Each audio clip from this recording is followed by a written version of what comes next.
You are listening to Earn Your Stripes, presented by Cardinal Spirits. Welcome to another edition of Earn Your Candy Stripes, a podcast featuring myself, Justin Albers, and Max Bielfeldt, who played basketball at both Michigan and Indiana. We're presented by Cardinal Spirits, a distillery here in Bloomington, Indiana. You definitely need to check them out, cardinalspirits.com. A quick podcast recap. We recorded this late at night, Wednesday night, after Indiana lost to Duke 91-81. A thrilling game. Indiana had it. It was right there for the taking, but Duke executed down the stretch. Indiana missed some free throws, made some mistakes, and ultimately lost the game. But you have to walk away feeling a lot better about the state of Indiana basketball than you did maybe a couple of weeks ago or even a couple of hours ago, especially given how bad they looked in that season opener against Indiana State at Assembly Hall. Thanks for listening, and thanks again for all the great feedback we've gotten on the Tom Crean episode. Really appreciate it. Everybody that's subscribed. I hope you guys will continue to encourage your friends and family and people that might be interested in this show to subscribe on iTunes, leave a 5-star review, or Stitcher, Google Play, Spotify, wherever you may get your podcasts. Just find a way to listen, and once you subscribe, it automatically pops up in your feed as soon as we upload a new episode, so you won't have to go searching for it at all. Hope you'll do that, but without further ado, let's get into the show and break down what we saw tonight in Indiana Duke. Well, Max, we might as well go ahead and turn this into a late night podcast with the way we've scheduled these this week. We're recording this a little bit after midnight Wednesday night, right after the Indiana Duke game. A thriller, really one of the better college basketball games I've seen in a while, Max. Duke comes away with the victory, 91-81, number one Duke. They're 9-0, the number one team in offensive efficiency coming in, and they showed why, especially late in that game, pulling away from a game that really was a lot closer than the final score indicated. Max, what are your initial takeaways from the game, having watched it, and what are your thoughts right after watching what just happened? Yeah, the first takeaway is that, when Indiana wants to, they can beat anybody at Assembly Hall. I was saying before, if they can get that crowd behind them like they did with a couple threes and Deron Davis down low, they can beat anybody. They really can. And I think that's something they have to really understand. If Jay Bills was talking about it after the game. If they play that hard, they can beat anybody. There was only 8 threes made the entire game, 3 by Duke, 5 by Indiana. So it wasn't much of a deep shooting game. It was inside. It was Bagley and Wendell Carter and Deron Davis really down low. That was kind of the show today. And late, you saw what happened was Deron, he went to it, but he just kept getting fouled and couldn't make the free throws. That was huge. He's got to be able to make those if you want to win games. You can't miss. You can't go 0 for 2 from the line down the stretch against any good team, especially a team like Duke. But yeah, I was really impressed with Bagley and Carter as well, just on the offensive glass. They had 22 rebounds combined between the both of them, and seven total offensive combined too. But yeah, you just saw how Duke is such a power. They have all these freshmen around Grayson Allen, and Grayson Allen, he's not even getting really talked about this year much, but he's the guy that down the stretch when Duke has that 3-point lead and they're looking just to push it into a 3-possession game, he's who they go to. He can make those difficult shots and, played all 40 minutes tonight, but he was huge for Duke. He's J.J. Redick, isn't he? I mean, he's the guy that everybody loves to hate, and he kind of feeds off that hate and almost plays better because of it, especially in the biggest moments, and he did that late in the game with a couple of huge, especially that step-back three, just huge shots. Yeah, he'll score, but I think he's definitely the best player outside of 2 feet for Duke in the last couple minutes. Yeah, you can get Bagley and Carter down low. They're just so big and long. They were getting and ones like nothing. You saw Colin Hartman just trying to wall him up with his elbows behind his ears, but those long arms of Carter and Bagley, they can just kind of get that foul and put it in easy. It doesn't even look like a foul, but it's just they're so talented. They're 2 lottery picks, and it was tough one for Indiana. They had it. Refs slowed it down a little bit, calling some touch fouls on both sides, but it's just a tough one that could have easily gone Indiana's way. That really hurts to look at when you're an Indiana fan, just wanting to get over that hump. It's funny how quickly your perspective as an onlooker can change based on what you see in the moment. You know, like you told me this afternoon that Indiana plays this game right in it till the end and loses to 10, by 10 to Duke. I'm thrilled. I mean, I would have been more than satisfied with that result, but then you watch the game and you see how tired Duke looks late in the game. You see Indiana get a 4-point lead with under 7 minutes. And it felt like to me, like that was their moment. They had Duke where they wanted them. They're coming off an 11-day trip in Portland. I mean, Duke was worn out and Indiana had a chance to kind of, lack of a better term, step on their throat and take this game from Duke. And instead, Duke executed down the stretch, like you mentioned. Indiana misses free throws, some mishaps defensively, like you mentioned, letting Bagley catch the ball on the block way too close to the rim. And I thought you had a very insightful tweet probably midway through the second half that if Indiana's going to lose this game, they shouldn't do it by cheap fouls around the basket on and ones. You know, you got to make Duke earn it because they're already good enough. You don't want to give them anything extra. And I thought there was way too many of those soft, cheap fouls close to the basket where they let guys like Bagley catch it where he wants to on that left block, finish, and then just a really soft foul. At least make him earn it with a hard foul. And that was disappointing to see and ultimately probably decided the game. Just so many easy baskets for Duke, especially from the big guys like you mentioned, Carter and Bagley. Yeah, I think there's four things that Indiana really could have done. It's just one or two of them I think they could have pulled it out. The first is not doing those ticky-tack fouls. And whether that's off the ball, just dumb fouls. I think there was two fouls back to back, I believe, one on Duran and one down low on maybe Rob on a cross screen. And right before that first one, I was watching with my dad and I was saying, I tell you what, Indiana's going to get a foul here. And right as I said foul, they called it on a screen. And then they're inbounding it and get another foul right there.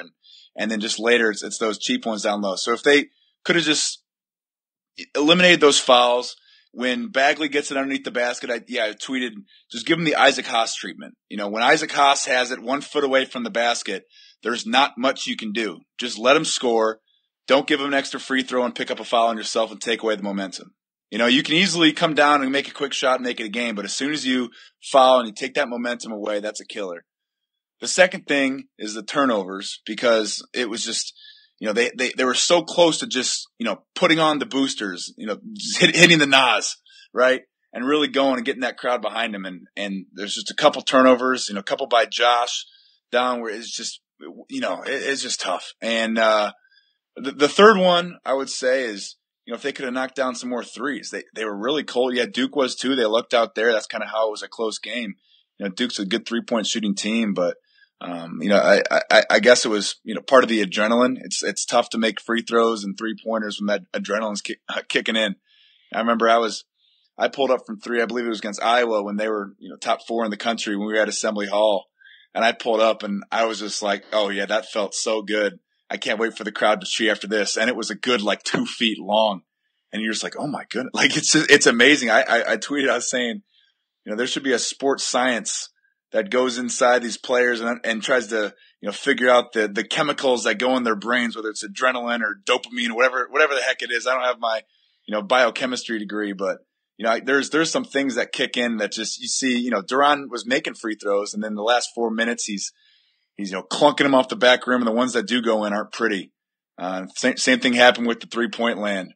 And then, yeah, I mean, that's pretty much what it was. It's just, the free throws, the turnovers, the 3-pointers, and just eliminating the easy baskets for Duke. I mean, they went and took those fouls. And, when they had a couple fouls called on Indiana, they took that momentum away from the crowd. And if they could have eliminated those and kept the momentum, I think it could have been a different game.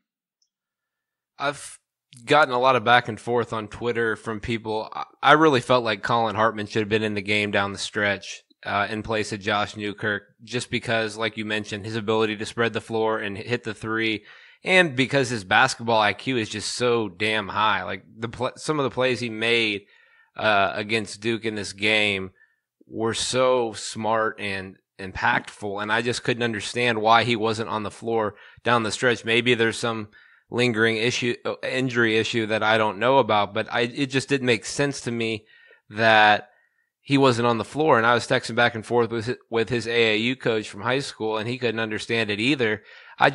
People talk about his defense, but everybody was struggling to defend those guys inside. So I don't buy that. And I just think you need a guy that's probably your sole leader, or at least one of your leaders on this team on the floor in crunch time, especially when he can do so many different things that add value. What are your thoughts on that? Do you agree with me, disagree? And why do you think Hartman wasn't in the game? He made some good hustle plays that when Freddie tried to do that tip dunk, he grabbed the rim and Colin came in and laid it in. That was just you felt the crowd just, get in and just feel like, oh my God, we're so close. We can do this. But he did get beat defensively. I think that was what was going through Archie Miller's head. He had that double where he kind of jumped into, I believe it was Bagley off the post about 10 feet away on the baseline, jumped into him on the double. It was just kind of one of those dumb fouls that you're like, oh man. And then, he got that and one just kind of showing that he can't do much down low. And I think Archie went with the Juwan Morgan, Deron Davis matchup just because they have a little more size and they can affect post defense more. But I mean, you would have liked to see if he could have come in and hit a big three because, they need, that's what I was saying. If they can just get, one more three ball to fall. I mean, Rob was 1 for 6. Josh was 1 for 4. Juwan was 1 for 2. He was statistically their best 3-point shooter tonight, and he normally is not. I mean, if they just had a couple more threes to fall, that's really what kind of puts the nail into the coffin of an upset. I think Deron did so well down low, but he was getting fouled but couldn't finish, so you had to go to something else if he's not going to make free throws. So I think him down low and maybe some kickouts like you found Colin earlier would have been nice. But I think what was going through Archie's brain was defensively. Juwan's just longer, Deron's bigger. And they're able to kind of gang rebound better. But I think it's one of those things where Colin has so many intangible assets to him that it's kind of hard as a coach. You kind of want to go with what's best on paper, and you got Juwan and Deron being the two big guys that have the highest likelihood to stop the big men down low. But looking back, he might have, he might regret not having him in there at the end just for the spirit. But it's tough. It's tough to say just because he did get beat a couple times on the post. Yeah, I hear what you're saying. I'm just a believer in rolling with your 5 best guys on that night down the stretch. And I thought those 5 guys would have been Johnson, Green, Morgan, Davis, and Hartman. That's the lineup I would have gone with. Put Hartman on whoever you want. I mean, Gary Trent Jr. couldn't barely hit the rim on all the threes he took. If he has to guard Trent, then put him on Trent. But I think he should have been in the game. Just Newkirk does some good things, but just the good, then bad, good, bad, the up and down with him, it just makes you uncomfortable down the stretch of a close game against a good team. But I mean, all that being said, this is a team that a few weeks ago, Max, we saw get blown out by Indiana State, and that feels like ages ago after watching what we saw tonight. Just how far they've come. So I don't want to be overly negative because I do think that there are a lot of positives to take away from this one. I thought Duke was on the ropes, and I thought this was Indiana's game to take, and they didn't take it. And I guess that will come during Archie's time here. I think he'll definitely develop this team as things move forward. But it's just a little bit disappointing, I guess, as a fan, to feel like this was their game to lose and they didn't take it. Yeah, I think the biggest, another one of the things that Indiana really missed tonight was a killer. Someone that can come in those last 5 minutes and absolutely just seal the deal. Yogi. I mean, a Yogi like, yeah. I mean, just Deron was close. The way he was posting up and making those drop steps. He was close, but a killer has to be able to finish at the line because that's when a killer really does its damage. I mean, Duke has always been, in the past, so good from the free throw line. I mean, they shot 76% from the line tonight.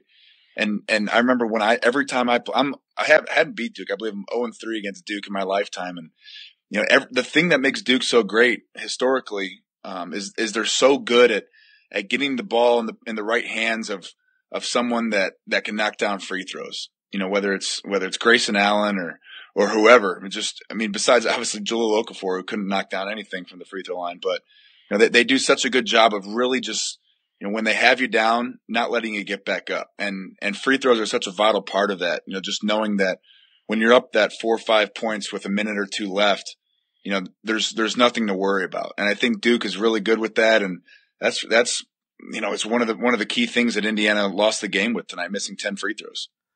I want to get to each of our nominees for a player that earned his stripes tonight, our first edition of that segment. But first, I wanted to just quickly mention Justin Smith. It seemed like he got a short opportunity there in the first half, and it seemed like the moment may have been a little bit too big for him, which was somewhat surprising to me given how he played at Seton Hall, and he kind of looked like a veteran. But he only played 2 minutes tonight. Didn't score, took one shot and had 2 rebounds. Kind of surprising that he wasn't involved. Did that surprise you at all? And can you just speak, having been a freshman at one point, the ups and downs, the ebbs and flows of the season as you learn to play the college game, how that can sometimes happen, and how sometimes the moment can be too big for you early in your career? Yeah, he did such a great job against Seton Hall. He played over 30 minutes that game and only 2 this game. You wonder if it's the moment. You wonder if it was just the matchups. If, what he does is he's such an athlete, and he can get in the paint and shoot over people and almost do what Freddie does to an extent, but he has a little bit better touch than Freddie does. But with the size that Duke had and going to a 2-3 zone a little bit there, you wonder if it just wasn't his time to get in that paint and shoot over 6'11" guys with length. And you wonder if that was the scary part, but Seton Hall was good they had good athletes too. So, I don't know if it was Archie just kind of going with the guys that had got them there. Again, just deferring to the Juwan, Duran, and Josh, Rob, and a mix between Devontae and Al. He didn't get the shot tonight. But yeah, I think Archie he was impressed with the guys that started out there, and he kind of stuck with them throughout the game. 2 quick things here. One, I was shocked that Indiana was able to survive the first half with Deron Davis on the bench almost the entire half with 2 fouls. That was a huge feat in and of itself, because you're playing with Juwan Morgan and Colin Hartman against Duke's 2 bigs, and you're only down, 4 at the half. I was incredibly impressed by that. And then Deron Davis, when he came back in the second half, outside of the free throw shooting, he was dominant. I don't think there's anybody in college basketball that can stop him one-on-one in the post, and I thought he proved that tonight. Just wanted to get your thoughts as a big man yourself on the way Duran's night went, the early foul trouble, his ability to redeem himself momentarily, and then obviously the missed free throws, which is something he needs to work on and something that we've known for some time. Well, first off, his fouls in the first half were dumb. He should have gotten a foul earlier on Duke had a defensive rebound, and he kind of swiped in, and I think he hit it off Grayson Allen's leg, and it went out, and it was Indiana's ball, but that could have easily been a foul. Yeah, but I thought the same thing. Yeah, his second foul was, I believe, doubling off a screen and just reaching it. He plays a very relaxed kind of one-pace game, which is good. It makes him really effective. But on defense, he tends to just kind of play a little too upright and too relaxed and reach in. And when you're upright and you use your hands, it just looks like a foul every time.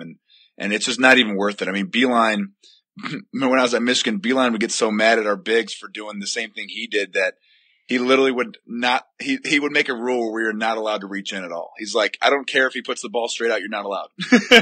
And I almost feel like Duran should have that rule placed on him in the first half, especially on the doubles, on screens. There's just no point. Just be big, put your hands up. It's not worth potentially getting your hand on the ball. And especially with the personnel Indiana has, he knows that he's really Indiana's only true big. I mean, McSwain is very undersized, and had Juwan Morgan not played like a warrior tonight, Indiana's probably down 15 at the half instead of 4. I mean, Juwan Morgan, I talked about getting into the Earn Your Stripes segment. He's my nominee for Earn Your Stripes because he always seems to play his best in the biggest games. It seems like he saves it. He is never afraid of the moment. And for him to play center for almost that entire first half against a huge Duke team and hold his own and really just battle. I mean, he finished with 14 points and 6 rebounds. The numbers won't jump out at you, but his impact on the game cannot be understated because he was so essential to them staying in that game early without Duran, and really gave Archie a nice benefit of being able to leave Duran on the bench for the entire first half rather than bringing him back with the 2 fouls. So I'm going to go with Juwan Morgan as my nominee for he earned his stripes tonight. Who would you choose if you had to take one guy? Yeah, I think, for me, I'm between Colin and Duran just because, Colin did such a great job when he was only in there for 16 minutes. He had 11 points. Just getting to the basket, following up, missed shots with quick layups and knocking down that big 3. But I got to give it to Duran just because, yeah, he went 4 for 9 from the free throw line and was a part of losing the game the last couple minutes, yes. But let's talk about how Duke has 2 lottery picks in the big men in Carter and Bagley. And Duran went to work. He was 6 for 7 from the field, just absolutely obliterating them on the block. Manhandled them. Duran, just old school, back to the basket, drop step, pump, he gave these, these guys are going to make millions of dollars next year in the NBA. Duran is probably going to be back in Indiana. I mean, he just gave them all they could handle. And I think it's the funny part is, you're going to have scouts, NBA scouts, that when they're looking at Bagley and Carter, they're going to go to this Indiana film and be like, man, can he guard the post against stronger guys? And I think that's something really interesting. It shows that Indiana has elite level players. And I was really impressed with him tonight. And, if he can, it's so, and the sad thing is he's so close. If you went to anyone, he said, hey man, you're doing great. You got to eliminate 2 things. First thing you got to eliminate is dumb fouls. Don't reach. Just basically play lazier defense. Don't try so hard to make a tip. Just stand there. Second thing, make free throws. I mean, it's things people can do. It's mental. It's something you got to get over. But I mean, that's literally, he couldn't have done anything better tonight. I thought he did a great job. But he's definitely, I think he's my guy for Earn Your Stripes tonight. Yeah, I'm interested to see how he develops throughout the season because you look at his line, 16 and 5, and he could have had 21 had he made all his free throws, and he only played 21 minutes. So when he's able to stay on the floor for, say, 30, 32 minutes, what are those numbers going to look like? And I was actually really surprised that Duke didn't double him more often. I was surprised that they allowed him to play one-on-one, given how poorly Indiana shot it from outside. I mean, I think they doubled him one time late, and he passed it to Newkirk, and Newkirk barely hit the rim on a 3. So I was surprised that they didn't do that more often. But irregardless, I mean, he was dominant when he got the ball on the block, and I was glad to see when he came back in the second half, he didn't, wait and kind of feel it out before he went to work. He went right to work on every possession and got those points rather quickly. The free throws, they kind of boggle my mind because I don't remember that being an issue for him in high school, but it may be a mental thing that he'll work through eventually. But there's definitely a lot of upside there, and I think we would be remiss if we didn't mention Robert Johnson, a guy that I was fairly critical of earlier in the season because I questioned how much he wanted to be a leader, and I've seen him take defensive possessions off from time to time throughout his career. But man, he really fought tonight. The shots weren't falling. He was only 6 for 14 and only made 1 of 6 from 3. But he played great defense against Grayson Allen, didn't take possessions off, and he scored 17 points. I mean, he did everything he could as a senior guard to keep his team in the game against a number 1 team. So while he's not the nominee for Earn Your Stripes, I do think he deserves mention on this podcast, just because I was really impressed with him, and I feel like sort of owe him an apology for being so critical earlier in the year. Yeah, no question. He did. I mean, guarding Grayson Allen, he had Grayson. He had a decent game. He had 21, very quiet 21. He could have easily had more. You saw what he did to Michigan State. But Rob did such a good job. Grace, he kept doing that pump fake, right? He has a great pump fake, and Rob was always there and never really gave him an angle to the basket. He got most of his field goals late, and going to the line, sealing the deal, 5 for 5 from the line. But, yeah, I think, one of the things Rob is so undervalued on is his defense, especially, he's undervalued, excuse me. He's stepping up to the line and, really understanding that, hey, you have a top tier matchup tonight. What can you do with that? And I think Rob did such a great job when I played with him there. And I always say that, the reason we lost to North Carolina and Michigan in both the Big Ten and NCAA tournaments was we missed Rob. And he was such a vital part of our defense. It's hard to understand who you miss defensively unless it's like a big shot blocker or someone, because you can really see what they do. But, you saw what Rob did on Grayson Allen today, and I never felt like, Grayson was having a big advantage on anybody. I never felt like, he could kind of beat him whenever he wanted to and really take over this game. I think every shot he made was a tough shot. He had to work hard for everything he got. And, sometimes with a defensive matchup like that, it wears you out. And, I would have liked to see him knock down a couple more threes, just because historically he is Indiana's probably best 3-point shooter, maybe with Colin Hartman. But yeah, overall definitely did a great job. Proud of what he did. I think, if a couple guys just gave about 2% more, Indiana would have had it. That 2% in different areas. Duran, it's the free throws. Josh, it's making good decisions and getting a little bit more arc on his shot. I feel like his shot sometimes is so flat, it hits that front and back rim. Rob did such a good job defensively, just knocking down a couple more threes. And I liked your pick for Earn Your Stripes with Juwan as well. I was really, really impressed with what he did, just being tough with the block shots and gang rebounding. Indiana, we haven't even talked about their rebounding. Indiana did such a remarkable job. Duke leads the country in offensive rebounds, and Indiana out offensive rebounded them 13-12.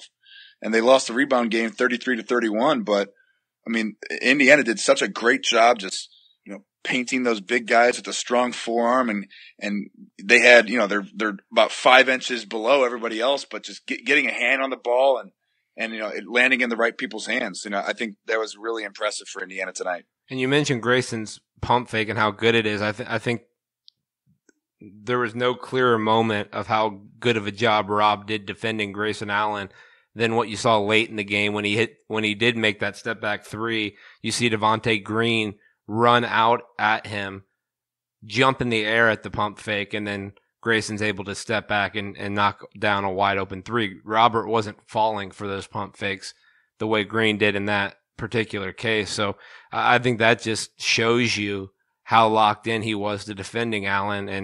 And it wasn't just a possession here, a possession there. It was every possession. And that's what really impressed me about Rob tonight.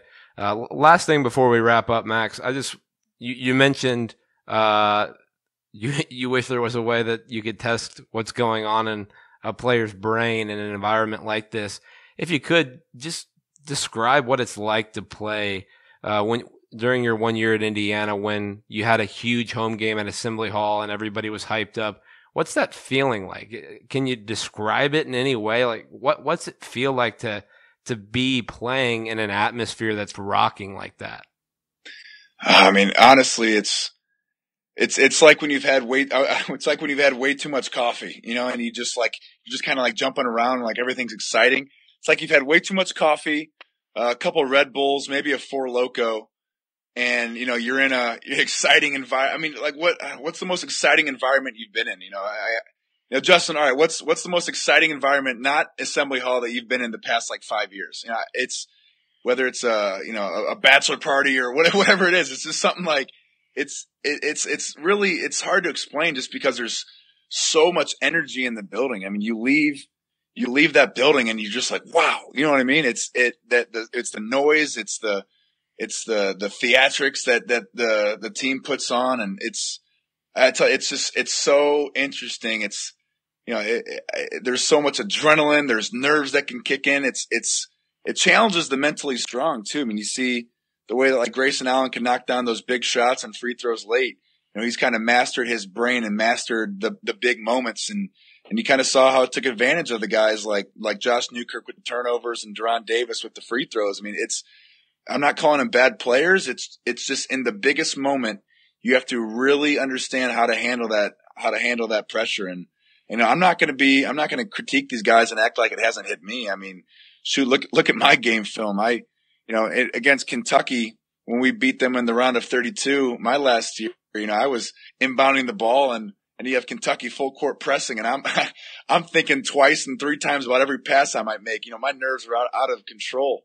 I remember I passed it into Thomas Bryant the first time. He went 1 for 2 from the free throw line, and and coach said, "All right, Max, like, don't pass it into Thomas this time. Get it into Yogi." and of course, Kentucky's shading Yogi, and Thomas is kind of open, and I'm like, nope, I'm just going to give it to him. It's just because, I don't want to get a 5-second call, and, I haven't done much inbounding in my history, and I was like, I'm getting it in, a 5-second would be worse than Thomas potentially splitting free throws. And Thomas is walking to the line, and he's looking a little uneasy, like, oh crap, I just split him. And I go to him like, Thomas, like, you got these, like, knock him down. And in his head, he's probably like, Max is right. Like, he's our leader. Like, I'm going to knock him down. In my mind, I'm like, Thomas, knock these down because I just made a huge mistake. So I mean, yeah, it's tough just handling those environments, and the big moment it's not for the faint of heart. Yeah. I mean, when you can feel, I can feel the energy just sitting on my couch at home, and when it's an environment like that, and just having been a media member at games like when you guys came in at number 3, Michigan, when IU beat Kentucky when they were number 1. When you're in that arena, I mean, it's impossible not to get goosebumps, and I'm just sitting in the stands, so I can't imagine what it's like to be on the floor or just to walk out and be embraced by such a crowd. But definitely electric tonight. That was good to see. Big improvement from Indiana. Ultimately, it's a loss, and I'm not a big believer in moral victories. Moral victories. That's what I'm looking for, Max. Sorry, it's late at night. You're all good. I'm not a big believer in moral victories, but I mean, it's impossible not to like the improvement we've seen from this team. It definitely wasn't what I expected tonight, and that way I'm very impressed. So let me say one thing on the moral victory part. Moral victories can go two ways. It can go, everyone can have a chip on their shoulder and look at the film and be like, man, we were so close. Just like, hear my tone there, like, man, we were so close. Like, we can beat Michigan. They lost to North Carolina by 30 tonight, or whatever it was. And we can beat Iowa. They're not looking so good. Like, we just, played Duke hand in hand, should have beat the number 1 team in the country. And, if they would have gotten that win, who knows? They beat Michigan and Iowa and a couple more teams. They're in the top 25. Like that's all it takes. The loss to Indiana State's irrelevant. I mean, that's really all it takes. And they can either take it that way, or they can be like, oh man, like just, another close loss. Like, it's kind of what they went to against Indiana State. It was a little bit of, man, this again from last year. And it's all about how they handle it. So, they say basketball is, 3 times mental as it is to 1 physical. So, I mean, it's not just in game. It's, it's how you handle games late, but it's how you handle the season, how you handle the schedule. And I always say this is one thing from my last year at Indiana playing. I'll show how this applies. We're going to play Notre Dame in Indianapolis, and I'm looking at our schedule, and, we had been in a rut. We had lost in Maui, and, you could see it's just like, it's like a stock that's undervalued. And you could just see, if we beat Notre Dame, we have a couple easier games that we can easily get a win streak going. It's a lot easier to win game number 9 when you've won 8 in a row and on a 8-game win streak than it is to win 1 game when you're on a 3-game losing streak. And, I was like, guys, like, this is a huge game right before Christmas. Win a couple games going into Christmas, win a couple games after, season's turn around, we're ranked. That's all it takes. And this is one of those games that, if they won it, they could easily beat Michigan and Iowa and go in. But, they gotta find the turning point. And I think it's It's going to attest to a lot of their character. It's going to attest to a lot of the coaching. You know, if Archie can make the right changes and figure out the right lineups, and it's going to be honestly what's on top of the guy's shoulders. Yeah, I thought Hartman should have been in the game at the end, but other than that, I really thought Archie coached a hell of a game and called timeouts at the right time, had the right guys on the floor. I think this program is going to be fine under Archie. I think he's going to do really well here, and I think they're going to respond well. It's rather interesting, like you mentioned, Max. They have 2 Big Ten games coming up now, which is unusual because it doesn't normally happen so early in the year. But they go to a place you played at Michigan on Saturday as their next game. So we'll see how quickly they're able to bounce back. Michigan coming off, like you mentioned, a blowout loss at North Carolina earlier tonight. So that should be interesting. But Max, appreciate you doing this again so late. And I think we feel better about the state of the program right now than we probably did 5 hours ago. No question. All right. This has been another edition of Earn Your Stripes, a quick post-IU Duke recap edition of Earn Your Stripes. Make sure to subscribe on iTunes, Stitcher, SoundCloud, Google Play, wherever you get your podcasts. And we appreciate all the support and all the feedback from the Tom Crean episode. For Max BFL, I'm Justin Albers, and we'll see you next time.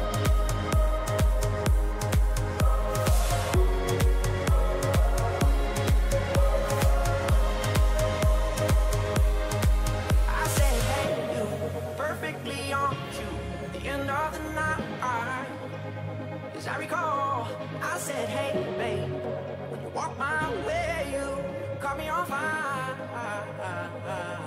Save me the time.